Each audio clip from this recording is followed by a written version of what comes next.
இனிய மார்க்கம் இஸ்லாம். ஹஜ்ரத் நூஹ் அலைஹிஸ்ஸலாம் அவர்களை சந்தித்தான் இப்லிஷ், சைத்தான். அப்போது அவன், நீங்கள் பெரிய உதவியை எனக்கு செய்துள்ளீர்கள், அதற்கு நன்றி கடனாக நீங்கள் எது பற்றி கேட்டாலும் உண்மையை கூறுவேன் என்றான். அப்போது ஏக இறைவன் அல்லாஹ்விடமிருந்து, அவன் உண்மையை கூறப் போகிறான், ஏதேனும் சந்தேகம் இருந்தால் அவனிடம் கேளுங்கள் என கட்டளையிட்டான்.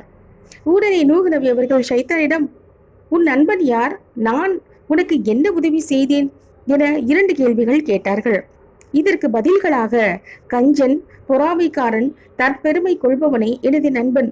நானும் என்னை சேர்ந்தவர்களும் மக்களை நரகத்திற்கு அனுப்பும் முயற்சியில் ஈடுபடுவோம். ஆனால் நீங்களோ உங்கள் கூட்டத்தாரின் மீது கோபமிட்டு சாபமிட்டு நரகவாசிகளாக மாற்றி எனது வேலையை எளிதாக்கி விட்டீர்கள் என்றான். இதை கேட்டதும் ஹஜ்ரத் நூஹ் அலைஹிஸ்ஸலாம் அவர்கள் அவசரப்பட்டு பலரை சாபமிட்டு, இப்படி செய்து விட்டேனே என வருந்தலானார்கள்.